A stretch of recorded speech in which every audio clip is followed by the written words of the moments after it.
For the victims, I think this is a slap in the face for the victims. I think this is going to deter victims from coming forward and telling their story and being the voice for the voiceless in the sense of representing other victims that are not willing to come forward. I know that for a fact, I'm sure that the prosecution right now is very upset with this verdict because they definitely put a lot of time into this prosecution, into this investigation. And they also did a lot of comforting of trying to give strength to these women, to Jane and to Cassie, to come forward, to show their face. Now, for those of you who might somehow be out of the loop about the chaos surrounding Diddy's trial, let me break it down. The jurors recently shook everyone when they failed his victims completely and put their lives in even greater danger. After finding him not guilty on 3 of the 5 charges he was facing, including his RICO charge, which, let's be honest, everybody and their mama knows was the most serious one on the list. The very first thing Diddy tried to do after the verdict was get himself out of jail by posting bail. But once again, the judge wasn't having it. His request for bail was denied flat out. When he initially got off the RICO charge, his son was spotted outside the courthouse running his mouth about how his daddy was finally coming home. Meanwhile, Diddy fans were out here doing the absolute most dancing, celebrating, and even pouring baby oil all over themselves, like this was some kind of victory parade. But reality hit quickly. The judge humbled all of them when he denied bail, reminding everyone that yes, Diddy may have beaten the RICO, but he is still guilty of transportation for prostitution, which carries a potential 20-year prison sentence. The moment that news broke, Cassie reportedly started panicking. She immediately begged the judge, through her lawyer, not to allow Diddy out on bail because she feared he would spin the block on her and other witnesses who testified against him. In a letter to the court, her lawyer wrote, "We write as counsel for Cassandra Ventura to respectfully request that the court deny Mr. Combs's release pending his sentencing on his 2 convictions. Ms. Ventura believes that Mr. Combs is likely to pose a danger to the victims who testified in this case, including herself, as well as to the broader community."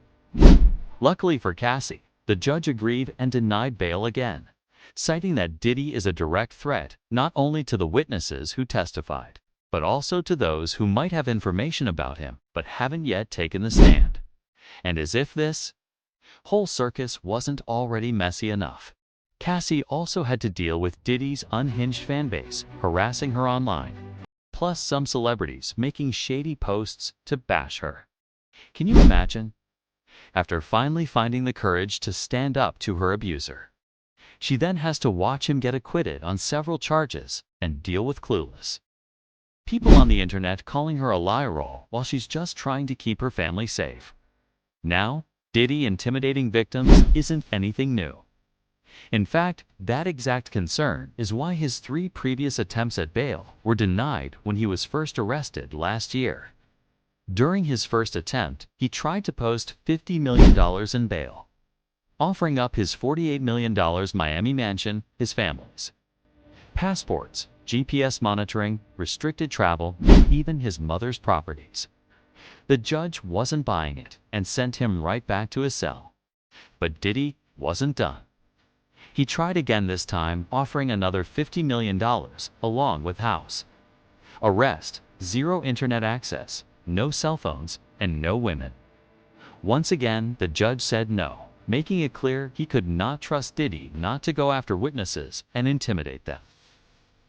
For the 3rd attempt, Diddy brought the same conditions, and the answer was still a very loud hell no. Meanwhile, aside from living in fear for her family's safety, Cassie has also had to deal with certain celebrities coming for her. First on the list was Diddy's so-called golden shower princess, Young Miami, who posted a gif of Justin Bieber doing the clock sign to celebrate Diddy's legal win. Mind you, this is the same Young Miami who, not too long ago, was crying on her own show with Santana because people were dragging her for being mixed up in Diddy's mess. But now, she suddenly finds the courage to troll Cassie. And of course, the king of ignorance himself, Lil Boosie, just had to insert himself into the drama. Instead of focusing on the fact that Diddy has committed serious crimes that destroyed lives, Boosie decided to spin the narrative into the same tired talking point about the industry trying to take down a successful black man. Man, I'm so glad Diddy free, bro. You know, the reason is because I'm tired of seeing us black moguls get took down like that, bro. And I'm tired of seeing us black people go against us black moguls like that. And I feel like if Diddy was a white man who done all this for people, you know, I know he ain't paid people, but if he done all this for hip-hop, if he was white, they would have had so many white people out there protesting for this man losing his life behind a relationship, you know. And people always, Boosie was on Diddy's side. Nah, it ain't that. It's because I'm thinking about 7 children. Y'all thinking about one person. I'm thinking about these 7 kids who been in my kid's position. Not knowing if your daddy gonna come home or not is a burden on the child. This is a complete lie, by the way, because let's be real, no white person was ever going to be out in the streets protesting if Diddy were a white man. Boosie just made that up and ran with it. Think about it, nobody was in the streets screaming for Epstein to be released. At the end of the day, everyone understood that Epstein committed real crimes and he had to be locked up no matter his race. That's something Boosie clearly can't seem to grasp. Then, Funk Flex decided to insert himself into the conversation. And his funky self jumped on Instagram to go off on Cassie. Instead of showing her empathy, he accused her of dragging Diddy through all this mess when, according to him, she was a willing participant the whole time. He said Cassie should stop fighting against Diddy's release and just allow him to come home to his family because, in his opinion, Diddy didn't do anything wrong to her. Flex even went as far as saying Cassie isn't really a victim. He claimed that she threatened to drop a book, only to accept a payout, not to release it. His argument was that if Cassie really cared about getting her story out, she would have dropped the book regardless of money. He pointed out she already got a $30 million settlement, plus another $10 million from hotel deals, accusing her of planning this lick. And while he acknowledged that Diddy made bad choices, he said Cassie did too, insisting that she was young but old enough to know better, and questioning when she plans to teach other girls not to make the same mistakes she made. But here's the reality. Cassie has been through a lot, especially at such a young age. She's always given off good energy.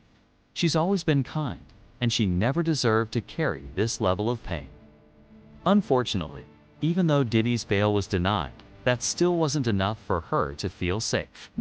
Word on the street is that the FBI actually helped relocate Cassie and her family to a safe location and arranged for 24-hour security until Diddy's sentencing in October.